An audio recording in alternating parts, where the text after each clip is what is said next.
الفيلم ده مش عن الإلحاد ولا عن الإيمان، مش عن شيخ ولا عن ملحد. ده فيلم عن الخوف، والخوف لما يبقى اسمه عقل. عن أب خاف على ابنه فحب يملكه، وعن ابن خاف يفكر فدفع التمن عمره كله. هنا مفيش أبطال ومفيش شياطين، في ناس بتحاول تطمن نفسها وهي بتكسر اللي حواليها. القصة دي مش بتسأل مين صح، القصة دي بتسأل لما الخوف يحكم مين اللي بيدفع التمن. وقبل ما نبدأ في الحكاية متنساش تعمل سبسكرايب، لايك، كومنت، شير، عشان ان شاء الله نوصل رقم كويس في القناة هنا. بس كده يلا بينا نبدأ.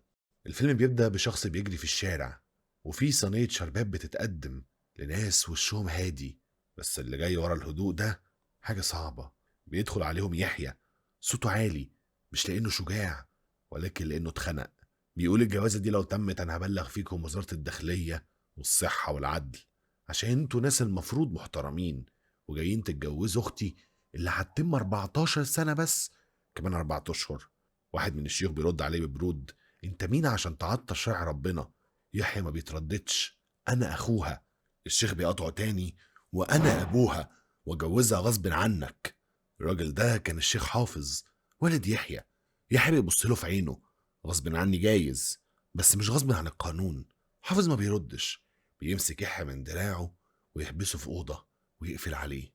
يرجعوا بعد كده عشان يكملوا الجوازة، ودي أول حاجة الفيلم بيهاجمها في الدين، ألا وهي جواز القاصرات. ولكن هل ده من الدين فعلا؟ في الحقيقة لأ. طب إيه الفكرة؟ إيه الفكرة ربط الدين وزواج القاصرات أصلا؟ هو حديث عن أمنا عائشة اللي قالت فيه إن الرسول اتجوزها وهي بنت 6 سنين ودخل عليها وهي بنت 9. وبعيدا عن الكلام اللي بينفي حدوث ذلك، ولكن ده كان عرف في ذاك الزمن، وكان فرق البلوغ بين الزمن الحالي وزماننا ده. وعلى فكرة ده ما كانش عند العرب بس، زمان الجواز المبكر ما كانش استثناء، كانت قاعدة. في أوروبا وفي العصور الوسطى بنات النبلاء كانوا بيتجوزوا من 12 و13 سنة. في إنجلترا القانون نفسه كان بيسمح بالجواز من سن 12 للبنت و14 للولد. في فرنسا وفي إيطاليا، في كل البلاد. في الهند الجواز المبكر كان تقليد ديني واجتماعي لسنين طويلة، مش مرتبط بدين واحد ولكن بثقافة كاملة. وفي آسيا وفي أفريقيا نفس الحكاية. الطفولة ما كانتش مرحلة، كانت رفاهية. ولكن هل ده معناه إن إحنا نجوز البنات دلوقتي في نفس السن ده؟ أكيد لا طبعا، لاختلاف حاجات كتير جدا. إحنا مش بننفي إن ده حصل، ولكن بننفي إن ده بقى مباح دلوقتي. كل الشيوخ لما بتتسأل هل حصل جواز في السن ده في الإسلام، كله بيقول أيوه حصل. ولكن لما بيتسألوا هل دلوقتي تجوز بنتك في السن ده، الرد بيكون بلأ، لأن ده كان عرف وطبيعة زمانهم مش زمن دلوقتي. بس برضه هل ده بيحصل دلوقتي؟ لا بيحصل برضه. وكان في مسلسل اسمه القاصرات بيتكلم عن الموضوع ده، ولكنه ما كانش مرتبط بالشيوخ إنما بالفكر. ده بيحصل بس مش في المدن، في الفلاحين وفي الصعيد.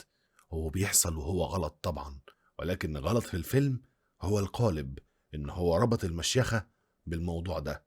بالبلدي هو قول بالموضوع. بعد الجواز العيلة كلها بتكون قاعدة، يحيى وأمه وأبوه. السكوت موتر. حافظ بيسأله: أنت نسيت نفسك؟ نسيت دينك؟ إزاي تحاول تعمل كده؟ الأم بتحاول تهدي الدنيا، ولكن حافظ بيقلب عليها: لو كنت زوجة صالحة كنت نبهتي ابننا إن هو كبر وضل، لا بيصلي ولا بيقرأ قرآن ولا بيخرج في سبيل الله. بعد كده بيقول لي يحيى: وجاي النهارده يوم جواز أختك تعس أبوك وتفضحني؟ حصل لك إيه؟ يحيى بيقول له بثبات: كفرت. بنشوف بعد كده راجل بيصلي، ولكن المكان حواليه مليان تماثيل. الشيخ حافظ بيكون مستغرب: ازاي بتصلي في مكان كله اصنام كده؟ الراجل بيخلص صلاته وبيقف، ونعرف ان هو ده كارم اخو حافظ. حافظ بيقول له: انت مش عارف ان علماء اجمعوا ان صناعة الاصنام والتجارة فيها حرام شرعا؟ كارم بيبتسم وبيقول له: حرمت عليك عيشتك يا حافظ، هو كل ما اكلمك تقولي علماء اجمعوا؟ بتجيبهم منين العلماء دول؟ وبعدين مين عاقل في الزمن ده هيعبد صنم؟ والمشهد ده فيه مغالطتين، أولهم إن فعلا المذاهب الأربعة متفقة على تحريم صناعة التماثيل. حافظ ما جابش حاجة من عنده. رقم 2: إن في ناس عاقلة في الوقت الحالي بتعبد أصنام، بس في تصور خاطئ عندنا إن هما بيعبدوا الصنم نفسه. لأ، هما بيعتبروا الصنم ده طريق يقدروا منه عبادة الإله الخاص بيهم. هما عارفين إن الصنم مش إله، إنما هو تقرب للإله، زي ما ربنا قال في سورة الزمر: في ست بتدخل على حافظ وهو بيتجاهلها. كريم بيستغرب: انت اتهبلت؟ سلم على مرات اخوك يا راجل، ولا ايه مش قادر تسيطر على غريزتك؟ ولا انت طور مش بني ادم؟ حافظ بيرد بحده: ابن حنبل قال انها تنقض الوضوء. كريم بيرد عليه بسرعه: وابو حنيفه قال لا تنقض الوضوء. الست بتحاول تهدي الجو، ولكن كريم بيصر يمد ايده يسلم، ولكن مرات اخوه بتزهق وتسيبهم وتمشي. كريم بيبص لحافظ: انا مش فاهم ازاي ابنك الدكتور يحيى قبل الجنون ده. حافظ بيقول له ان يحيى هو اللي جابه هنا عشان ببساطه كفر. كريم بيضحك فاكره بيهزر، ولكن حافظ بيكمل من غير ما يتردد: لو ما كلمتوش ورجعته عن اللي في دماغه انا هقتله، مش ههتم، ده كافر مرتد. في المشهد اللي فات لما حافظ رفض ان هو يسلم على مرات اخوه عشان هي بتنقض الوضوء، وكان في النقاش ان في مذهب ابن حنبل قال انها تنقض وده صح فعلا، وفي مذهب ابو حنيفه قال انها لا تنقض وده برضه صح، وملوش اي دعوه بوجود شهوه. ولكن المشكله في الحجر على الراي. طالما انا متخذ راي مذهب وانت متخذ راي مذهب تاني، ليه تصر علي حاجه انا مش عايزها؟ ولكن الفيلم كان عايز يظهر لك قد ايه تفكير حافظ رجعي وقد ايه كارم متحضر. بعد شويه يحيى بيروح لعمه كارم. كارم بيكلمه بهدوء، بيحاول يقنعه ان هو يهدى مع ابوه. يحيى بيرد وبيقول له: ابويا فاكر ان كل الناس عصاه كفار وان هو نازل من السما عشان يهديهم، شايف نفسه المعيار والباقي كلهم غلط. بعد كده بيكمل ويقول له: وانا ملحد. كارم بيتغير وشه، بيحذره: ابوك عايز يقتلك بسبب الكلام ده. يحيى بيكون عند الدكتورة إلهام، بتكون قاعدة قدامه في ملف مفتوح. بتقول له: ليه زمايلك في الشغل بيشتكوا منك وعايزين يرفعوا عليك قضية؟ بيجي يرد ولكنها بتقاطعه: انت شايف ان البشر مجرد ممثلين في مسرحية إلهية؟ هو انت فعلا ملحد؟ وهو ما بينكرش. بتقول له بحزم: ما ينفعش تهاجم الأديان، الشؤون القانونية مش هتسيبك. يحيى بيوضح بيقول لها: انا ما هاجمتش الدين، انا قلت ان ربنا خلق الطاعة بتاعت العباد وبعدها خلق المعصية، وخلق مين يؤمن ومين يكفر.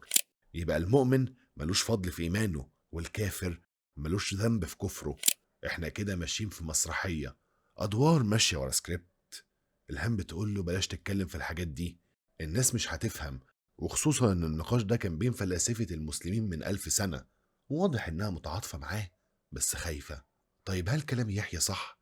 هل احنا مسيرين فعلا؟ هل كل اللي بنعمله ربنا هو اللي مقرره؟ ربنا لما جه خلق الكون كتب كل حاجة هتكون من قبل ما تكون، مش من مبدأ أمر، مش من مبدأ إن ده اللي هيحصل، ولكن من مبدأ علم. ربنا عالم الغيب، عارف ما سوف يكون. الإنسان مخلوق بين إن هو مسير ومخير. مسير في مين أمه، مين أبوه، إيه الدولة اللي اتخلق فيها، شكله، لونه، طوله، نبرة صوته. كأنك في مسألة هندسية، بما إن وإذن.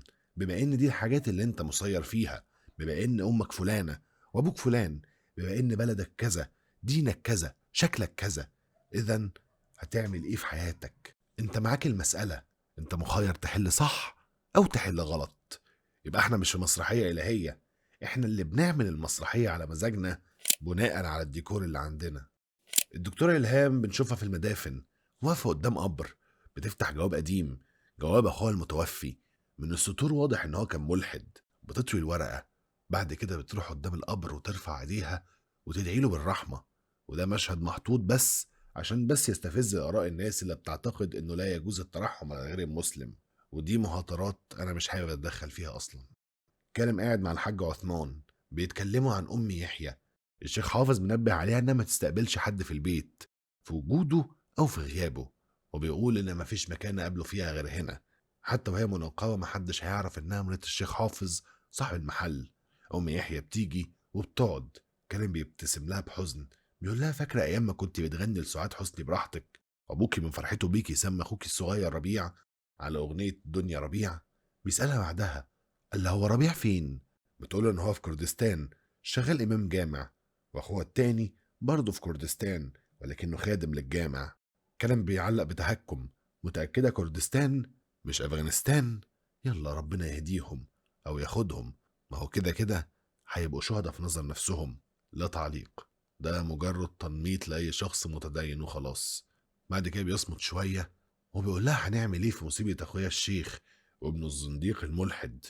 ابوه عايز يقتله، بيفضل يضغط بالكلام عليها لحد لما بتعيط والنقاب بيقع من وشها. بتترجاه: انقذ يحيى. حافظ فاكر نفسه سيدنا إبراهيم، وإن أمر ربنا لازم يتنفذ حتى لو على ابنه. بتبصله بوجع: هو يحيى كان أعز من إسماعيل على إبراهيم؟ كان بيحاول يهديها. بتقول له هي بتمسح دموعها. حافظ من بره بيبان شديد، ولكنه من جوه دابل. وبتسيبه وتمشي. طبعا هو رد عليها في المشهد ده وقال لها من جوه: ما تحترمي نفسك يا ست سلفيه. بس انا مش فاهم صراحه مغزى الجمله دي من الفيلم، فطبعا مش موجوده. بنشوف يحيى مع زميلته في الشغل، وواضح ان هو معجب بيها، وهي واخده بالها من ده. بتستغرب وبتقول له: غريب قوي انك ما دخلتش السينما غير وانت في ثالثه طب. بيقول لها: هو ما دخلش تلفزيون البيت غير لما القنوات السلفيه ظهرت. وبيسيب الجمله متعلقه. وهم راكبين المترو بتقول له بهدوء: كلمه ملحد دي صعبه، فسر لي الموضوع بس في يوم تاني. بيبص لها ويوافق من غير ما يتكلم. في الفجر الشيخ حافظ بيصحى عشان الصلاه. بيقوم وبيتوضى وبيروح أوضة يحيى. بيمد إيده عشان يصحيه. بعد كده بيتراجع، بيقرب من الغطا وبيغطيه كويس، ويمشي وينزل الشارع. وبينادي بصوته العالي وهو ماشي للمسجد عشان يصحي الناس للصلاة. في المسجد بيرفع إيده وبيدعي ربنا: أعوذ بك يا رب من البخل ومن القسوة ومن الرياء.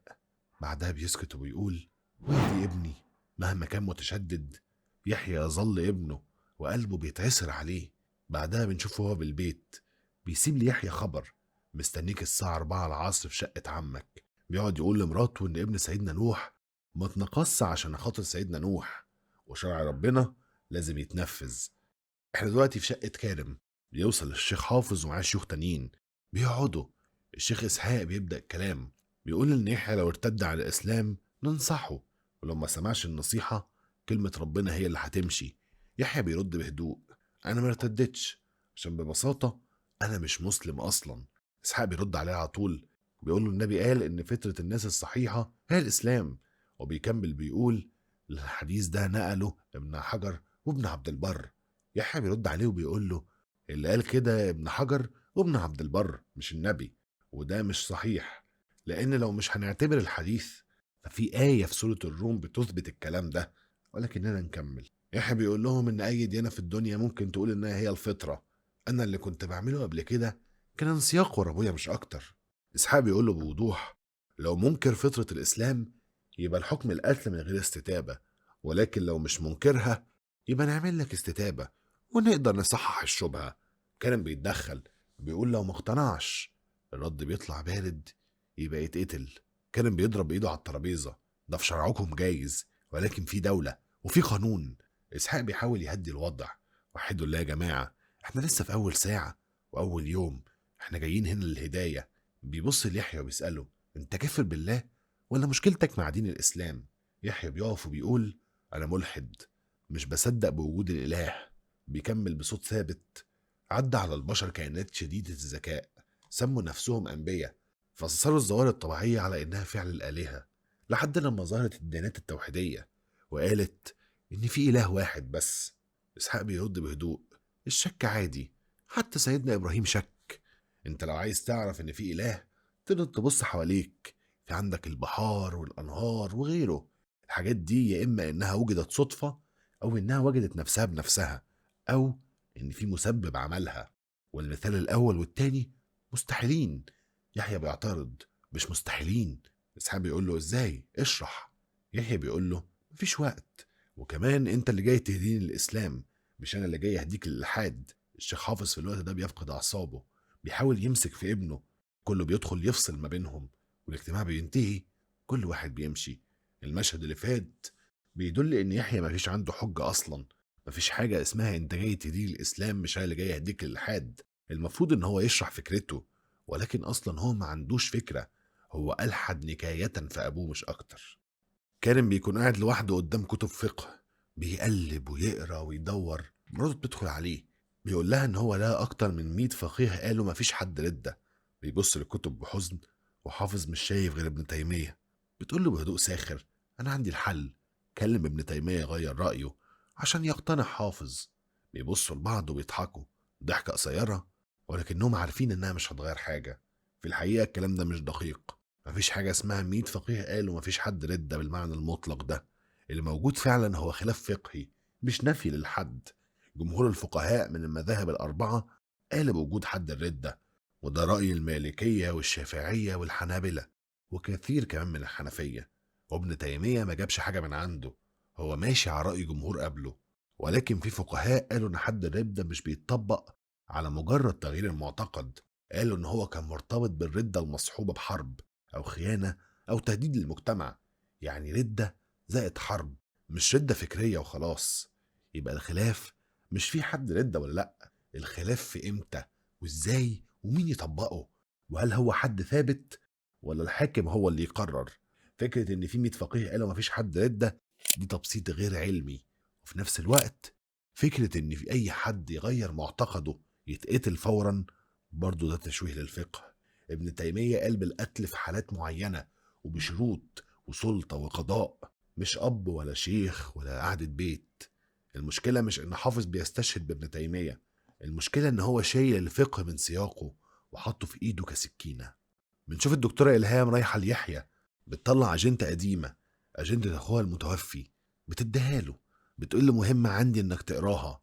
يحيى بيبدأ يقرأ، كلام بسيط مباشر ومؤلم. أخوها كان مكتئب، حاول إن هو يقرب من ربنا، حاول يلتزم، حاول يصدق، بس الاكتئاب ما راحش. ما كانش كلام فلسفي تقيل، ولكن كانت اعترافات إنسان تايه ومش لاقي السلام. الشيخ إسحاق قاعد مع الشيخ حافظ، بيحاول إن هو يهديه، اهدى على ابنك شوية، لو قتلته وكان بلغ الداخلية انت وانا وكل اللي هنا هندخل السجن. وبيقول له وبعدين احنا بتوع دعوة مش بتوع قتل. حافظ بيرد بحدة، بيقول ده نفاق، ازاي نؤمر الناس بتطبيق شرع ربنا واحنا مش بنطبقه.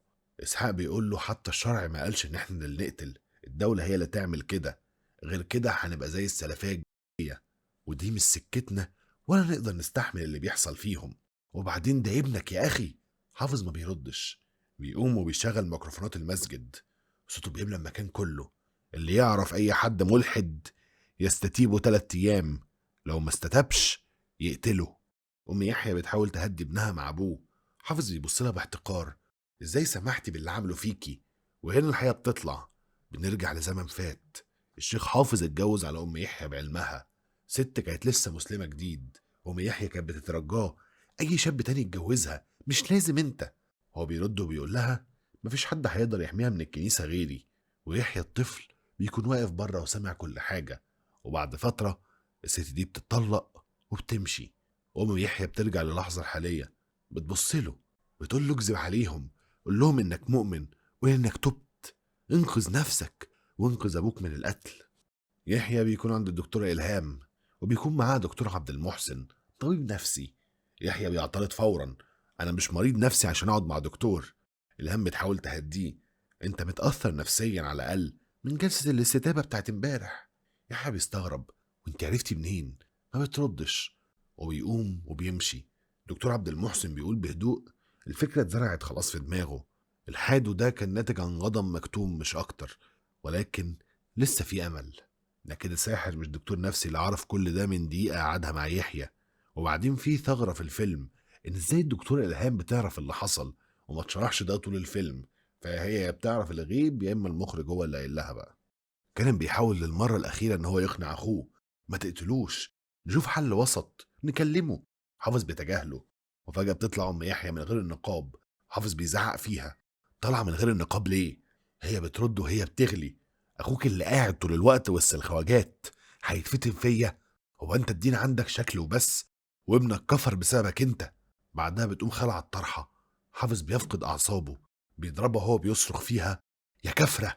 الخناقة بتكبر والصراخ والضرب بيعلى، وهي بتزعق فيه انت ما درستش دين قدي، ومفيش حد رد غير عندك انت وشيوخك. وطبعا احنا ردينا على الشبهة دي من شوية فمش محتاجين نرد عليها تاني. كريم بيروح ليحيى يتخانق معاه، بيقوله طول ما انت بتقول على نفسك ملحد لا انت ابن اخويا ولا اعرفك، وما تجيش بيتي تاني ولا شغلي. وبيطلع الموبايل وبيقول له ودي نمرتك وهي بلوك يا يحيى، وبيسيبه ويمشي. كريم وهو بيته بيفتح الباب، بيلاقي الشيخ حافظ ومجموعة من الشيوخ طالعين له الشقة ومعهم يحيى. الجو بيكون صعب، في شيخ فيهم اسمه أبو عامر بيحاول إن هو يبدأ بهدوء، بيقول إن الانفجار العظيم ده دليل على وجود الخالق، أي شيء له بداية لازم له سبب، إنما الله ملوش بداية لأنه أزلي، وهو اللي خلق الزمان والمكان، فهو مش مقيد بيهم.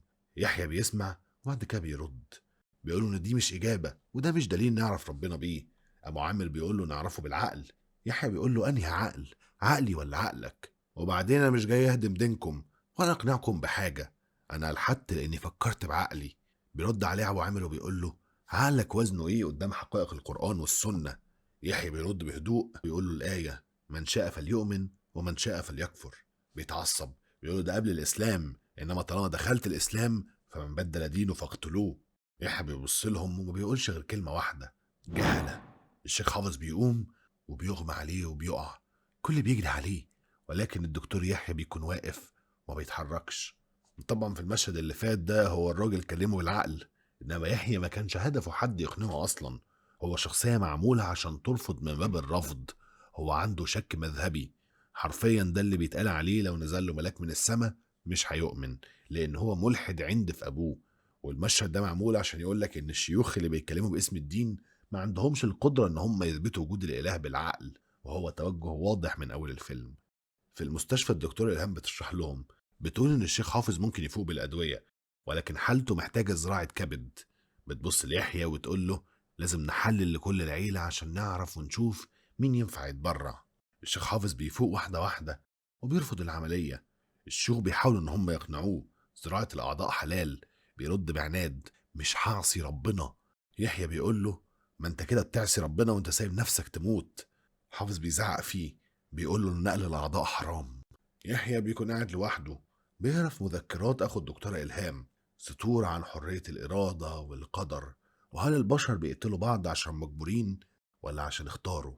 الدكتوره الهام بتاخد الشيخ حافظ لغرفه مرضى، امه وابنها، ابنها محتاج زراعه كبد والام هي اللي هتتبرع. الهام بتبص للشيخ حافظ وتقول له يلا يا شيخ حافظ افتي. بيبص لهم وبيسكت، بعد كده بيمشي، ولكن جسمه ضعيف كان هيقع، بس يحيى بيجري عليه وبيسنده وبيرجعه اوضته من تاني. في الأوضة الأب والابن بيكونوا لوحدهم، الخلاف بيرجع ولكنه أهدى وأوجع. حافظ بيقول له لو مت ما تاخدش عزايا وما تحضرش تفنتي. يحيى ما بيردش، هما قصاد بعض، أب متمسك بفكره وابن متمسك بعناده، والتمن حياة إنسان. يحيى قبل ما يمشي بيبص لأبوه بيقول له فاكر أبلة ليلى اللي كانت ساكنة معانا في العمارة، اللي كانت شبه الملايكة وأنا كنت متعلق بيها؟ ونغوص فلاش باك. أبلة ليلى كانت عايشة لوحدها محترمة، بس كان لبسها مش عاجب الشيخ حافظ، والشيخ حافظ بيروح لها وبينصحها ما ينفعش تعيشي وسط عمارة كلها ستات وبنات مسلمات ومحافظات وانتي متبرجة كده، لو مش عاجبك التزامنا عزلي.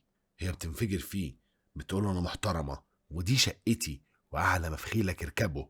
في اللحظة دي الشيخ حافظ بيحطها في دماغه، بيبدأ يشوه صورتها قدام العمارة كلها، والعمارة كلها بتبتدي تكرهها حتى يحيى. وفي يوم البواب بيقول إن في راجل عندها في الشقة. الشيخ حافظ بيطلع هو وجماعته بيسألوها مين الراجل ده، وهي بترفض تجاوب وبتفضل تتراجع لورا لحد البلكونة. وسط التوتر والصوت العالي والضغط يحيى ولد الصغير بيزقها. الشيخ حافظ بيقرب من يحيى وبيطبطب على كتفه، علامة فخر، ويحيى بيفضل عايش طول عمره شايل الذنب ده ومقتنع إنها كان لازم تتقتل. هو قتلها عشان صدق كلام أبوه مش أكتر. يحيى بيكون ماشي في المستشفى تايه، بيلاقي دكتور عبد المحسن المريض على السرير، بيدخل يقعد جنبه، الكلام بينهم بياخد منحنى أعمق. عبد المحسن بيقول له بهدوء أنا مش محتاج أقول حجة، أنا الحجة. بيشاور على الجهاز بتاع غسيل الكلى، بيقول له غسيل الكلى ده من صنع الإنسان والإنسان جزء من الكل. تخيل بقى الكل يقدر يعمل إيه؟ أنت ليه بتدور على ربنا بره وهو موجود جواك، في الحب وفي الضمير وفي التعاطف وفي الفرح وفي الحزن.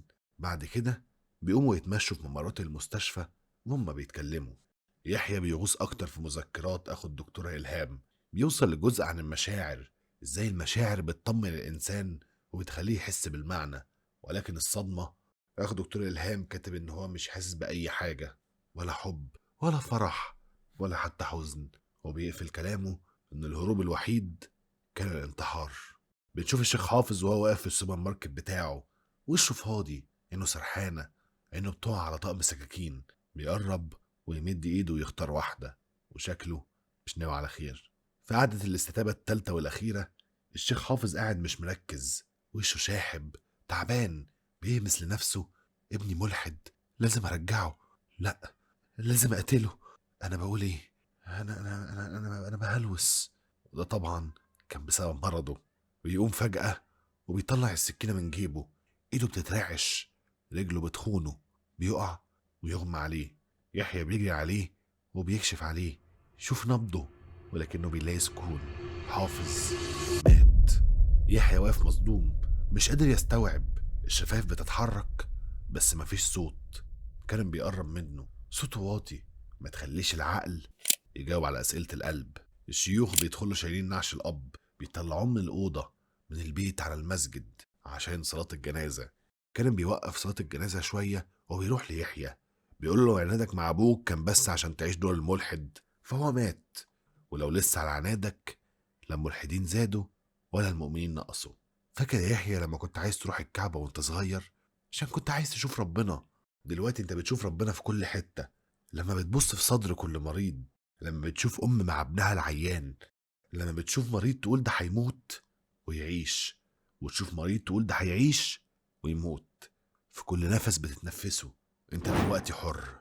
الناس كلها في الصلاة بتكون مستنية يشوفوا يحيى هيجي ولا لأ. وفعلا يحيى بيجي، خطواته تقيلة، عقله هيشت، بيقف إمام وهو رجليه مش شايلاه، التفكير هيقتله. يحيى منهار. يحيى دلوقتي هو مش مجرد ملحد، هو بس إنسان واقف قدام موت أبوه، هو قدام نفسه، بيرفع ايديه وبيقول: الله أكبر. واحنا ما نعرفش هل قالها إيمان ولا عادة ولا خوف ولا حب ولا احتياج. في النهاية رجع عميانه من تاني، والشيخ حافظ مات على عناده قبل ما يشوف ابنه وهو مؤمن. يمكن لو كانوا قعدوا مع بعض من غير عناد وتصافوا كان كل ده ينتهي. وبس كده. كان معكم حسن فهد. السلام عليكم.